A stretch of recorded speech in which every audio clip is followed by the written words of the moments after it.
এই যে রমজান মাস শেষ হওয়ার সাথে সাথে কি ঈদুল ফিতর, যেমন কি ঈদুল ফিতর, ঈদুল ফিতরের পরের দিন থেকে যে শাওয়ালে 6টা রোজা আছে, কয়টা? যেমন কয়টা? 6টা। নবী সাল্লাল্লাহু আলাইহি ওয়াসাল্লাম মান সামা রমাদানা সুম্মা আতবা'ু সিত্তাম মিন শাওয়াল কানা কাসিয়ামিন দাহর। নবী সাল্লাল্লাহু আলাইহি ওয়াসাল্লাম বলেন, যারা রমজান মাসে 30টা রোজা রাখার পরে, এই কথা বুঝতে হবে, 30টা রোজা রাখার পরে ঈদের দিনের পর থেকে শাওয়াল মাসে 6টা রোজা, যেমন কয়টা? যেমন কয়টা? 6টা রোজা যে ব্যক্তি রাখবে, আল্লাহ পাক রব্বুল আলামিন তাকে পুরো বছর, সারা বছর রোজা রাখার সওয়াব দান করে। বলেন সুবহানাল্লাহ। আল্লাহর কত বড় নিয়ামত। এর ভিতরে আরেকটা আমাদের প্রশ্ন থাকে, আমাদের মা বোনদের অসুস্থতার কারণে বন্ধ হবে, কাজা হয়ে গেছে, অনেকে আছে না, 1টা 2টা 5টা 6টা হয়ে গেছে অনেকে। তবে মা বোনরা সবগুলো রাখতে পারবে, আগে ওই কাজা যেগুলো আছে, কাজাগুলো আগে কি করতে হবে? পূরণ করতে হবে। কারণ এখানে তো বলা হয়েছে আগে রোজা 30টা রোজা পূরণ করার পরে সবগুলো 6টা রোজা। তাহলে আমাদের 30টা রোজা রাখার পরে সবগুলো কয়টা রোজা? যেমন কয়টা? 6টা রোজা আমাদেরকে রাখতে হবে। এটা সবচেয়ে উত্তম হচ্ছে ভাঙ্গি ভাঙ্গি রাখা। উত্তম হচ্ছে কি? ভাঙ্গি ভাঙ্গি রাখা। তাহলে এটা দেখেন পদ্ধতি কেন যে আল্লাহ পাক কত বড় ইকম দেখেন। তাহলে 30টা রোজা না, 30টার সাথে যারা 6টা যোগ করে তাহলে কত হয়? যেমন কয়টা? 36টা। 36 কে 10 দিন গুণ কত হয়? 360 দিন হয় না? হয় না? 360 দিন হয়। কারণ আল্লাহ পাক একটা রোজাকে, একটা দোয়াকে, একটা রোজাকে 10 গুণ বাড়াই দিতে পারে কি পারে? আর 10 গুণ যদি বাড়াই দিলে 360 দিনের রোজা রাখার সওয়াব হয়ে যাবে। বলেন সুবহানাল্লাহ। এরপরে যে বাকি আছে 4 দিন, এটা আপনার এদিকে হচ্ছে কয়েকটা নিষেধাজ্ঞা আছে, এগুলোর ভিতরে চলে যাবে। এরপরে তো আমরা মাসের একদিন এদিকে ওদিকে এগুলো হাত হয়ে যাবে।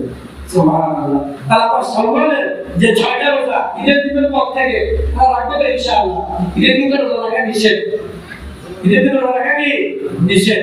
তাহলে ঈদের দিনের পর থেকে আমরা যারা পুরুষরা আছি, আমরা সবাই এই 6টা রোজা রাখবো ইনশাআল্লাহ। সবাই যাবে ইনশাআল্লাহ। কারণ চাঁদের সাথে সাথে আমাদের ঈদের আরম্ভ। ঈদের দিন শেষ, পরের দিন থেকে আমরা মাসে মাঝে একটা রাখি, তাহলে তো 530, তারপর মাঝে একটা করে রাখলে 30 দিন আমাদের 6টা রোজা হয়ে যাবে ইনশাআল্লাহ। আর বাকি মা বোনরা যারা আছেন এদের সবাই তো জানেন, তাদের মা বোনরা আছে যা মানে যতটা কাজা হয়েছে এগুলো আগে রাখতে হবে, আগে এগুলো রাখতে হবে, কাজাগুলো রেখে এরপরে সবগুলো সবাই ইনশাআল্লাহ রাখবো তো। তাহলে কত বলে আমার এই 6টা রোজা, 30টা রোজা মজা পাবে কে? যে 30টা রোজা রাখছে। এই 6টা রোজা মজা পাবে কে? যে 30টা রোজা রাখছে। এই 6টা রোজা মজা পাবে কে? যে 30টা রোজা রাখছে। এই পুরো 360 দিনের এই রোজা সওয়াব পাবে কে? যে 36টা রোজা পালন আছে। তাহলে অনেকে রোজা ইচ্ছাকৃতভাবে বন্ধ করে ফেলছে।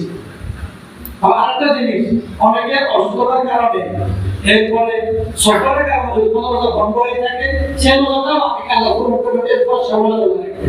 ঠিক আছে তো? আগে কিন্তু কাজাটা কি করতে হবে? আদায় করতে হবে।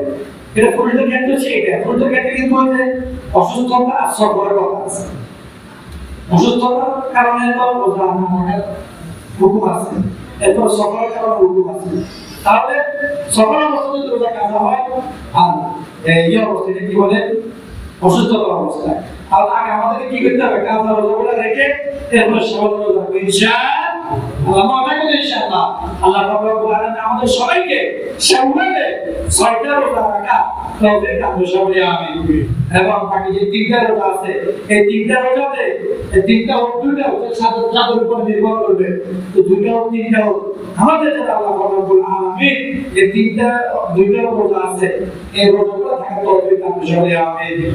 অনেকে গরম তারাবি করছে সূরা তারাবি পড়ে না মানে সাথে সাথে পড়তে গেলে তারাবি আনতে আছে কথা হবে আমাদের সমাজে নিয়ম হচ্ছে সাথে সাথে পর্যন্ত পড়ে বাকি 2 দিন বুঝতে আসলে দেখো আল্লাহ পাক হুকুম হয়েছে রমজান মাসে তারাবি পড়া এই রমজান মাস যদি আপনি রমজান মাসে বাইরে পড়েন হবে গুনাহ হবে হুকুম ছেড়ে জুমার নামাজ যদি একটা বলতে চাই একটা পড়েন গুনাহ হবে মাগরিব নামাজ যদি একটা বলতে চাই একটা পড়েন কি হবে গুনাহ হবে কেন আল্লাহ পাক হুকুম এটা এইজন্য তারাবি হুকুম যেটা আমরা সেটা আদায় করব আমরা সাথে সাথে শেষ তারাবি নামাজ পড়ব তাহলে মনে করতে ইনশাআল্লাহ আল্লাহ পাক আমাদের গত যে 27 দিন মানে চলতেছে বিগত 24 দিনের রোজা সেহরি ইফতার সকল কিছু তারাবি কবুল করে সবাই আমিন যে সবাই ইনশাআল্লাহ সবাই রাখতে ইনশাআল্লাহ কে কে রাখবে সবাই দেখেন ইনশাআল্লাহ আল্লাহ পাক সবাই কবুল করে সবাই আমিন জয় আমিন আমিন তাহলে আমরা কি জানলাম বেশি বেশি দিন আছে আমরা তওবা করব এরপরে যাদের ফিতরা বাকি হয়ে গেছে ঈদের নামাজ আসার আগে কমপ্লিট করে ফেলবো